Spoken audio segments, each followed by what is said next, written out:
Episode 2 की कहानी start होती है हिमाचल प्रदेश से और दिखाया जाता है अनाथालय को। उस अनाथालय के सामने एक छोटा बच्चा खड़ा रहता है और ये छोटा बच्चा कोई और नहीं बनी ही होता है। इसका नाम राही है। अब वो उस अनाथालय में एंटर होता है और तभी कहानी शिफ्ट हो जाती है यंग बनी पे। वो उसी अनाथालय में आया हुआ है, वो ताला तोड़ता है और उस अनाथालय में एंटर होता है। अब बनी को अपने बचपन की बातें याद आ रही होती है कि कैसे वो इस अनाथालय में टाइम स्पेंड किया करता था। उसने अपना पहला दोस्त बनाया था जिसका नाम चाको है और वो चाको को मिस ही कर रहा होता है। तभी चाको उसी अनाथालय में एंटर हो जाता है। चाको और बनी काफी टाइम बाद एक दूसरे से मिलते हैं। बनी पूछता है कि तूने अपने बालों को क्या करवा लिया, और चाको कहता है यार मैंने अब अपनी फैमिली बसा ली है, लाइफ फुल 180 डिग्री पे घूम चुकी है, मेरा एक बच्चा भी है, एक आईटी कंपनी में जॉब करता हूं मैं और अपने फैमिली के साथ अच्छी लाइफ जीता हूं। और फिर बनी कहता है वाह यार तू तो बहुत आगे निकल गया। बनी ने चाको को इसलिए यहां बुलाया था क्योंकि उसे अपनी बेटी को ढूंढने जाना है। अब बनी जो है सारी सच्चाई बता देता है चाको को। चाको और बनी जो है वो प्लान करने लग जाते हैं कि कैसे अब वो हनी और उसकी बेटी को बचाएंगे। तभी चाको जो है वो कहता है कि यार तू अब मेरे को मरवाएगा मुझे लगता है। फिर ये लोग एक गुफा में जाते हैं जिसमें इन दोनों की गन्स और वेपन्स रखे हुए हैं। ये गन्स और वेपन्स लेके निकल जाते हैं। तभी बनी कहता है देख चाको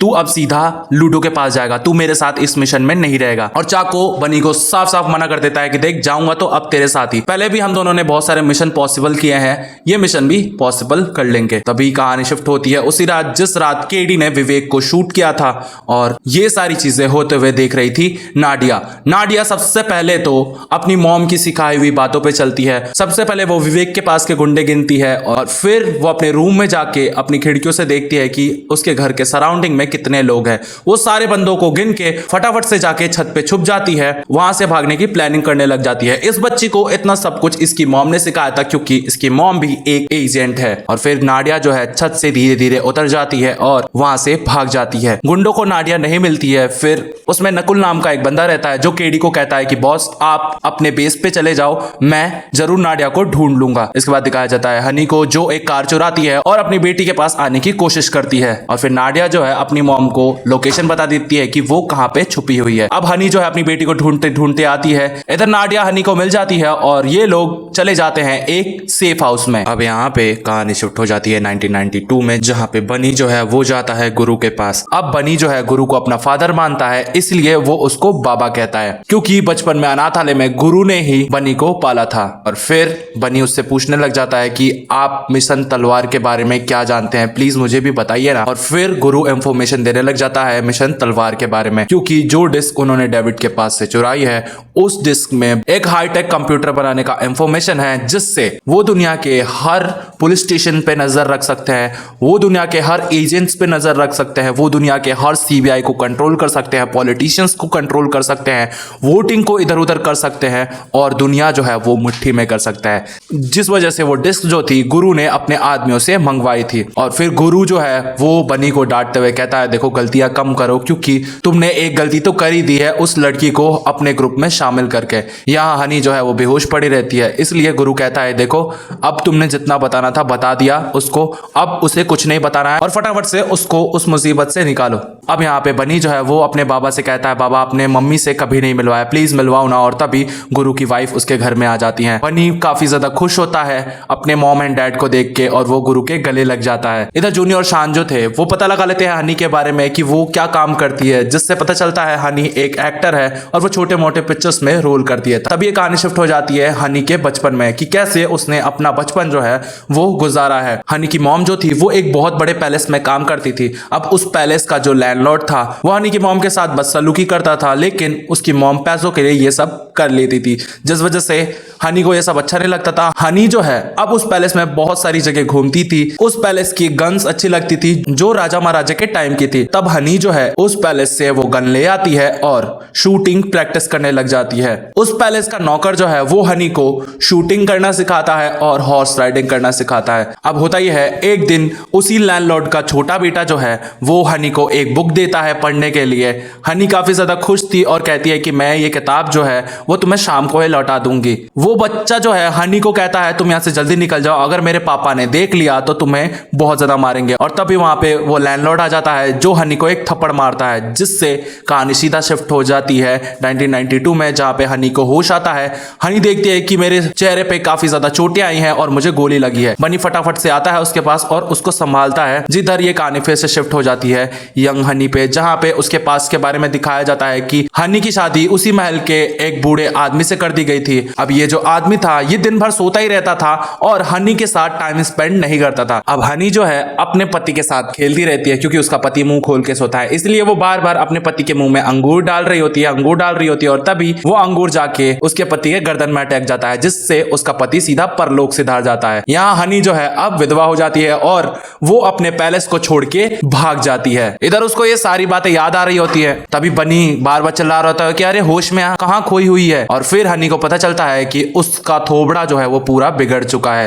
यहाँ बनी उसको समझाता है कि देख, तुझे यहाँ से जाना होगा, मैं तुझे दुनिया के किसी भी कोने में भेज सकता हूँ और तेरा नाम भी चेंज हो जाएगा, तो तू अब टेंशन मत ले। अब हनी बनी से बोलती है कि मुझे तुम्हारे पास के बारे में जानना है कि तुम इस एजेंसी में कैसे आए और तुम एजेंट कैसे बने। बनी सारी कहानी बताता है कि बचपन में मेरे पापा जो थे मुझे एक फंक्शन में लेके गए थे, वो पुलिस इंस्पेक्टर थे। तभी उस फंक्शन में बहुत सारे गुंडे आ गए जो फायरिंग करने लगे। मेरे पापा उनसे लड़े, लेकिन फायरिंग में मेरे पापा और मॉम की मौत हो गई, जिससे मैं अनाथालय में आ गया और जो गुरु थे उन्होंने ही मुझे पाला बड़ा किया और ये सब सिखाया। अब वो एक एजेंट एजेंसी चलाते हैं जिसमें मैं और मेरे दोस्त जो है वो काम करते हैं। इसके बाद हनी जो है वो काफी ज्यादा इंप्रेस हो जाती है बनी से और फिर कहानी शिफ्ट हो जाती है सन 2000 में, जहाँ पे बनी कोऑर्डिनेट्स इकट्ठा करने में लगा हुआ है कि उसकी बीवी और बेटी जो है कहाँ पे है। इधर नाडिया और हनी सेफ हाउस में आके छुप गए हैं, गुंडे इनको बुरी तरीके से ढूंढ रहे हैं और तभी बनी को एक कोऑर्डिनेट्स मिलते हैं कि हनी और उसकी बेटी जो है बेस 33 पे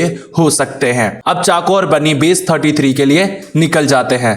तभी कहानी फिर से शिफ्ट हो जाती है 1992 में, जहां पे लूडो को दिखाया जाता है वो इस डिस्क को क्रैक करने में लगा है। बनी के पास ज्यादा टाइम नहीं है, इसलिए वो बार बार फोर्स कर रहा होता है लूडो को कि देख, हमारे पास इतना टाइम नहीं है, तुझे जल्दी से पता लगाना पड़ेगा इस डिस्क के बारे में। तभी बनी अपने घर आ जाता है जहां पे हनी अब काफी ज्यादा ठीक है और अच्छी हालत में है, जिस वजह से ये दोनों अपने घर में खूब सारी मस्ती करते हैं और गेम खेलते हैं। और फिर होता यह है मस्ती मस्ती में इन दोनों का किस हो जाता है। इसके बाद इनका उलाला हो जाता है। उलाला के बाद ये दोनों काफी अच्छा महसूस करते हैं और फिर बनी कहता है कि अब तुम्हें यहां से शिफ्ट करने का टाइम आ चुका है।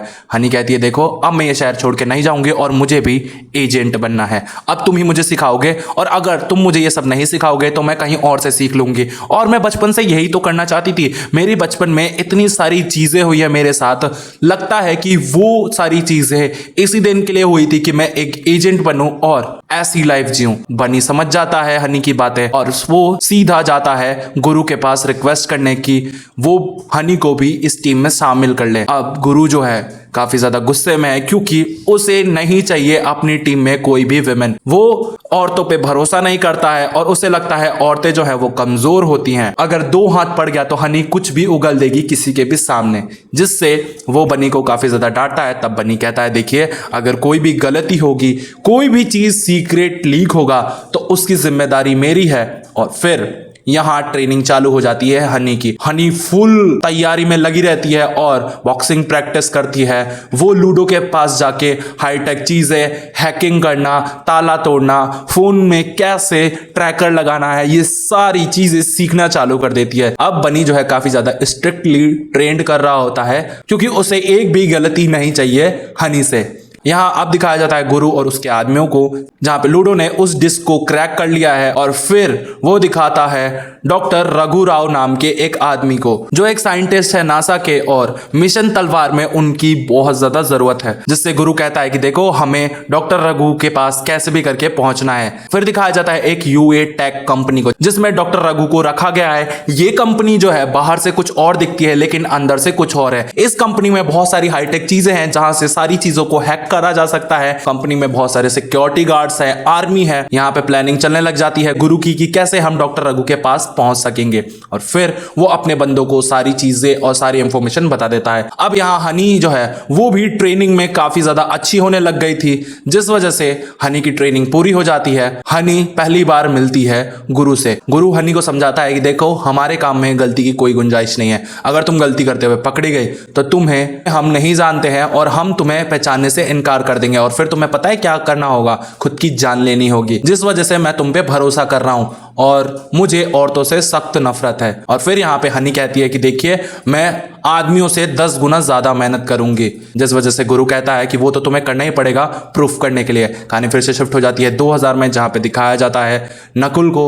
वो अभी भी विवेक के घर में कुछ चेक कर रहा है और विवेक के घर में उसे कुछ प्रॉपर्टी के कागजात मिलते हैं और ये कागजात होते हैं एक सेफ हाउस के, जिससे नकुल अंदाजा लगाता है कि इस सेफ हाउस में जरूर हनी और उसकी बेटी छुपी हुई होंगी। इधर हनी जो है अपने बेसमेंट्स में से गन्स निकाल लेती है क्योंकि इसके पास बहुत सारी गन्स हैं और फिर वो ट्रैप बिछाने लग जाती है कि कैसे अगर उसके पास गुंडे आएंगे तो उसे पता चलेगा। और चाको और बनी जो है पहुंच जाते हैं बेस 33 पे। ये लोग उस बेस में एंटर करते हैं और सारे गुंडों को धबाधब फुल एक्शन में, अरे भाई साहब खून खराबा, धड़ धड़ धड़ धड़ धड़ धड़ धड़ धड़ गोलियां चल रही हैं। इधर वो उड़ रहा है, इधर ये उड़ रहा है, इधर हाथ टूट रहे हैं, इधर पैर टूट रहे हैं और फिर चाको और बनी मिलकर सारे गुंडों को खत्म करते हैं। तभी वहां पे केडी आ जाता है जो बुरी तरह मारता है बनी को, जिस वजह से बनी जो है वहां पे बॉम्ब छोड़ देता है और केडी वहीं उड़ जाता है। अब बनी और चाकू को एक कोऑर्डिनेट्स मिलते हैं जो नकुल ने भेजे थे केडी को और उसी लोकेशन के सहारे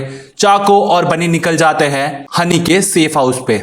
और फिर इधर दिखाया जाता है नकुल भी हनी के सेफ हाउस की तरफ बढ़ रहा है, बनी और चाको भी उस सेफ हाउस की तरफ बढ़ रहे हैं और ये एपिसोड जो है यहीं खत्म हो जाता है। हनी और उसकी बेटी बच पाएंगे इन गुंडों से, ये तो मैं बताऊंगा नेक्स्ट एपिसोड में। इस वेब सीरीज के सारे एपिसोड्स देखने के लिए चैनल को करना पड़ेगा सब्सक्राइब, वीडियो को करना पड़ेगा लाइक, कमेंट करके बताइए कि ये वेब सीरीज आपको कैसी लग रही है और तब तक के लिए प्लेलिस्ट आपके सामने आ रही है, क्लिक कीजिए और एंजॉय कीजिए इस वेब सीरीज को।